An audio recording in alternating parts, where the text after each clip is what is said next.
할렐루야. 오늘 눈이 오고 미끄러운데도 이렇게 믿음으로 성전에 나오는 모든 성도들에게 하나님의 은혜가 함께 하시기를 간절히 축복합니다. 오늘은 믿음의 선한 싸움을 싸우라 첫 번째 날 제목으로 말씀을 전하겠습니다.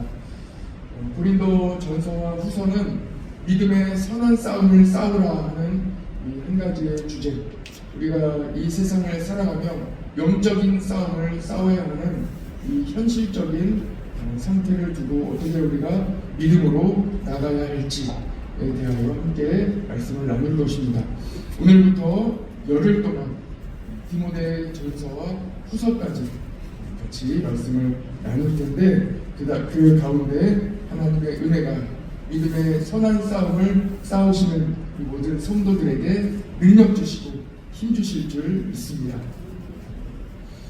이 디모데 전서와 후서의 말씀은 바울이 디모데에게 목회 서신을 보낸 내용입니다. 목회를 30년 넘게 바울이 감당하다 보니, 복음을 전하다 보니, 그리고 교회를 조청하고 여러 가지 목회를 감당하며 많은 성도들을 또한 믿음으로 세우고 양육하고 또 어려운 가운데에도 또 흔들리는 성도들을 위하여 함께 기도하며 눈물 흘리며 세운 모든 일들을 다 겪은 바울이 이제 목회 시작하는 디모데에게 눈물로 목회는 이렇게 감당해야 합니다 하는 마음으로 보낸 이 편지 말씀이 바로 목회 서신, 그 중에서도 디모데 전서 말씀을 우리가 오늘 1장을 같이 읽었습니다. 목회를 감당함에 있어 함께 나눌 그 주요 핵심 내용은 무엇이냐? 바로 믿음의 선한 싸움을 싸우라는 것입니다. 같이 한번 해볼까요? 믿음의 선한 싸움을 싸우라.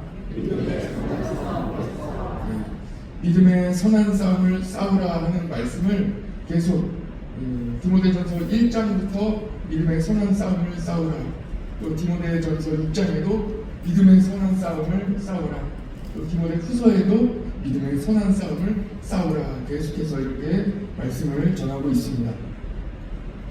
믿음의 선한 싸움을 싸우라는 이 말씀은 어떤 의미이겠습니까? 가는 곳마다 이렇게 싸워라 하는 그런 의미는 아니겠지. 이 내면에 우리가 영적으로 믿음의 선한 싸움을 싸워라 하는 그런 말씀입니다. 믿음의 선한 싸움이란 결국 나 자신과의 싸움입니다. 내 내면에 끊임없는 성장, 내가 안주하려는 이런 마음으로부터 끊임없이 성장해야 하는, 끊임없이 부지런히 기도하며 노력해야 하는 믿음의 선한 싸움을 싸워야 한다는 것이고, 또한 사탄이 주는 영적인 공격, 이 영적 전쟁을 반드시 싸워 이겨야 한다는 그런 말씀입니다. 이 믿음의 선한 싸움을 싸우라 하는 말씀을 이해하려면 먼저 바울의 인생을 돌아보아야 합니다. 바울은 굉장히 심한 영적 전쟁을 계속해서 치렀습니다. 바울은 원래 성도를 핍박하던 사람이었죠. 가장 앞장서서 핍박했기 때문에 성도들에게는 이 바울의 이름만 들어도 공포의 대상이었습니다. 성도를 잡으러 다니는 사람으로 유명했습니다. 바울은 성도를 잡으러 다니고 성도들은 바울을 피해 도망다녔습니다. 바울에게 잡히면 어떻게 됩니까? 공회에 세워지고 재판을 받게 되고 그리고 감옥에 갇히게 되었습니다. 바울은 로마 시민이었기 때문에 로마법으로도 고발할 수 있는 사람이었고, 바리새인이었기 때문에 율법으로도 고발할 수 있었습니다. 양쪽을 오가며 어떤 것으로도 다 고발할 수 있는 능력이 있는 대단한 사람이었습니다. 정말로 성도들을 핍박하기에는 최적의 가장 좋은 이력과 능력을 가지고 있던 사람이 바로 바울입니다. 그러나 하나님께서는 이 바울을, 이미 성도를 핍박하고 있던 이 바울을 선택하십니다. 예수님께서 아나니아에게 나타나 내가 바울을 택했다 하고 말씀을 전하세요. 그때 아나니아의 반응을 여러분 기억하십니까? 얼마나 놀랐는지.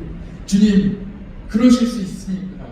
이 바울이라고 하는 사람은 성도들을 핍박하는 사람입니다. 아예 대제사장으로부터 권한을 위임받아 바로 이 감옥에 가둘 수 있는 능력을 갖추고 성도들을 잡으러 다니는 이 사람을 주님 어떻게 이렇게 택하실 수가 있습니까? 이 사람은 예수님을 믿는 사람을 잡으러 다니는 사람입니다 하고 이렇게 아나니아가 예수님께 대답했죠. 그런데도 예수님은 아나니아에게 이렇게 말씀하셨습니다. 사도행전 9장 14절 15절을 보면 가라. 내가 택한 이 바울을 치료해주기 위하여, 이 바울을 위하여 가라. 이 사람은 내 이름을 위하여 이방인과 임금들과 이스라엘 자손들에게 전하기 위하여 택한 나의 그릇이라 말씀하시며 가라. 바울에게 가라고 말씀하십니다. 그가 내 이름을 위하여 얼마나 고난을 받아야 할 것을 내가 그에게 보이리라고 말씀하셨습니다. 바울은 다메섹으로 가는 중에 예수님을 만났습니다. 부르심을 받았습니다. 그 이후로 30여 년 동안 복음을 전하며 헌신했습니다. 바울이 복음을 전하는 그 길은 너무나도 험난하고 핍박과 고난이 늘 함께했던 어려운 길이었습니다. 바울은 예수님의 말씀대로 복음을 전하며 수많은 고난과 어려움을 당했습니다. 바울이 당한 그 육체적인 고난에 대해서는 고린도후서 11장에 자세히 기록되어 있죠. 옥에 갇히기를 여러 번 했고 매도 수도 없이 맞았고 여러 번 죽을 뻔했습니다. 선교 여행을 하면서 강의 위험, 강도의 위험, 동족의 위험, 이방인의 위험, 신의 위험, 광야의 위험, 바다의 위험, 거짓 형제 중에 위험까지 다 당했습니다. 수고하고 애썼고 그리고 여러 번 잠들지 못했습니다. 죽였고 목말랐고 굶고 춥고 헐벗었습니다. 이것이 바로 바울의 목회였어요. 목회 현장은 말할 수 없는 이런 어려움 가운데 또한 육체적인 고난뿐만 아니라 정신적인 어려움도 받았습니다. 바울은 가는 곳마다 오해를 받았습니다. 과거에 이 바울이 성도들을 핍박했던 이력이 많은 사람들이 이미 다 알고 있기 때문에 바울의 이 내면을, 이 정신을 매우 어렵게 했어요. 오해하는 거예요. 그가 복음을 전할 때 이 순수한 마음으로 복음을 전하고 있느냐 하는 이러한 오해를 늘 받았습니다. 의심하는 사람들도 많이 있었습니다. 그리고 또한 이렇게 핍박하던 바울이 하나님으로부터 귀하게 쓰임을 받자 시기하는 사람들도 매우 많이 있었습니다. 시기도 많이 받았습니다. 바울은 이렇게 육체적인 고난, 어려움뿐만 아니라 정신적으로도 많은 고난을 받았습니다. 이렇게 어렵게 목회를 감당한 바울은 디모데를 향하여 따뜻하게 아들이라 이렇게 부르며 믿음의 선한 싸움을 싸우라고 권면하고 있는 것입니다. 디모데 전서와 후서를 한마디로 요약하자면 믿음의 선한 싸움을 싸우라는 것입니다. 바울은 예수님께 부르심을 받은 이후로 육체적인 고난과 끊임없는 정신적인 고난과 고통, 이 어려움 가운데 목회를 감당했습니다. 바울이 어떻게 이 어려운 목회를 감당했을까요? 그는 믿음의 선한 싸움을 싸웠습니다. 영적인 싸움을 계속해서 싸웠고 그 가운데 승리했습니다. 주님과 함께하는 목회, 주님만 의지하는 목회, 육체적으로 어려울지라도 정신적으로 매우 어려운 가운데 있을지라도 영적으로는 하루하루 승리하는 목회를 감당했던 것입니다. 그래서 이 바울은 디모데에게 영적인 싸움을 싸워라. 지금 어떠한 상황에 있을지라도 영적인 싸움을 싸우라고 강하게 권면하고 있는 것입니다. 우리는 영적 전쟁 중에 있습니다. 디모데는 어떤 상황 가운데 있습니까? 비교적 바울보다는 젊은 목회자로 지금 에베소 교회를 담임하고 있습니다. 에베소 교회에 대하여 이 에베소서를 나눌 때 우리가 여러 번 자세히 살펴보았죠. 에베소 교회는, 이 에베소는 어떤 지역이었습니까? 이 에베소는 지금 튀르키예 가장 서쪽 지역의 해안에 위치한 도시로 당시에는 매우 귀한 무역로, 이 항구 도시 중에 하나였습니다. 그런데 어떠한 이유로 인하여 항구 도시의 이 명색이 퇴색해지고 항구 도시보다는 아데미 신전, 매우 큰 신전과 신상이 있는, 많은 사람들이 이 신전을 보기 위하여 오는 관광 도시고, 아주 우상 단지의 이 도시로 매우 크게 발전하게 되었고, 수많은 사람들이 우상으로 말미암아 모이게 된 도시가 바로 에베소 지역이었습니다. 아데미 신전, 우상 판매, 그리고 숙박업, 유흥업이 매우 융성한 도시. 우상을 보기 위하여 각 나라, 각 족속들이 우상으로 모여든 그 지역이 바로 에베소 지역이었습니다. 그 지역에 복음이 전해지고 그리고 교회가 세워지게 된 것입니다. 바로 그곳이 에베소 교회입니다. 에베소 교회 성도들이 어떠한 상황에 노출되어 있었을지 우리는 충분히 예상할 수 있습니다. 상상이 가는 것이죠. 오늘은 영적인 믿음의 선한 싸움을 싸우라 하는 말씀 중에 두 가지, 우리가 영적으로 어떠한 싸움을 싸워야 하는지 구체적인 두 가지가 나오고 있는데요. 3절, 4절의 말씀을 같이 한번 보시겠습니다. 3절, 4절을 같이 한번 읽겠습니다. 디모데전서 1장 3절, 4절 같이 읽읍시다. 시작. 내가 마게도냐로 갈 때에 너를 병하여 에베소에 머물라 한 것은 어떤 사람들을 병하여 다른 교훈을 가르치지 말며 신화와 끝없는 족보에 몰두하지 말게 하려 함이라. 이런 것은 믿음 안에 있는 하나님의 경륜을 이룬보다 도리어 변론을 내는 것이다. 아멘. 첫 번째입니다.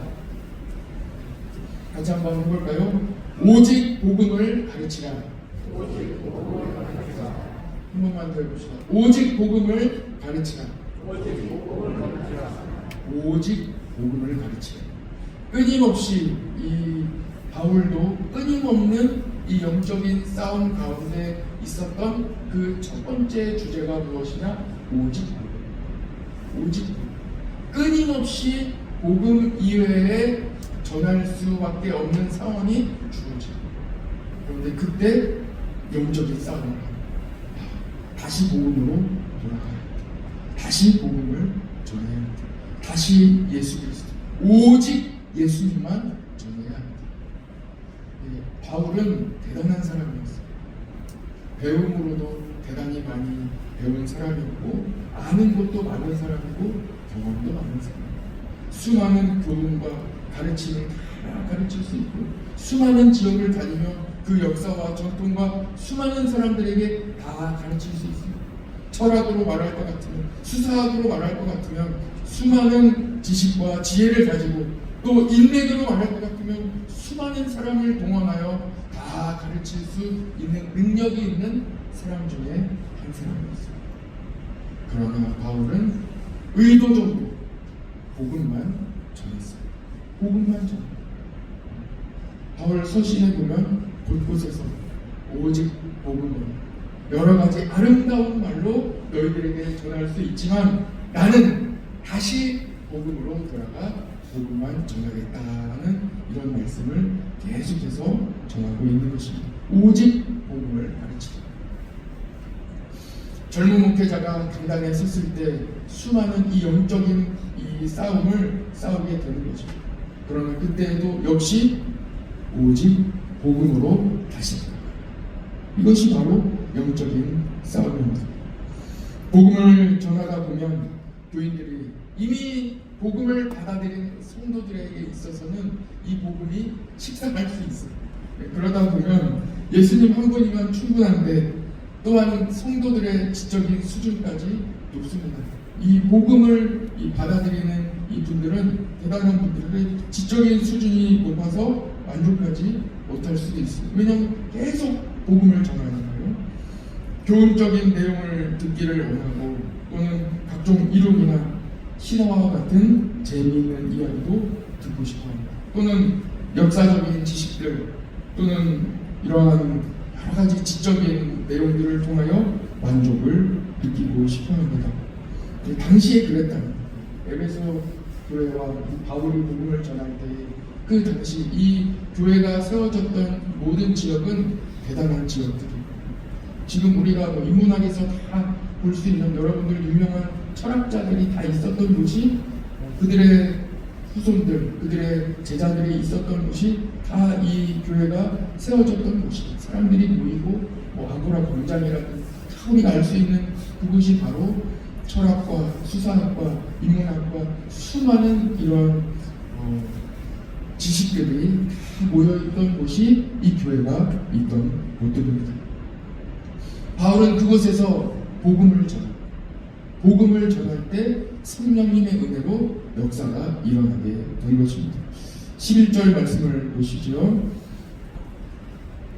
여러 어려움 가운데에도 바울은 끊임없이 디모데에게 복음을 전하고 권면합니다. 오늘 말씀에도 11절 말씀에도 보면 같이 한번 봅시다. 시작. 이 교훈은 내게 맡기신 바 복되신 하나님의 영광의 복음을 따릅니다. 모든 이 교훈, 가르침, 모든 것이 복음에 사로잡혀 있다. 복음밖에 없다.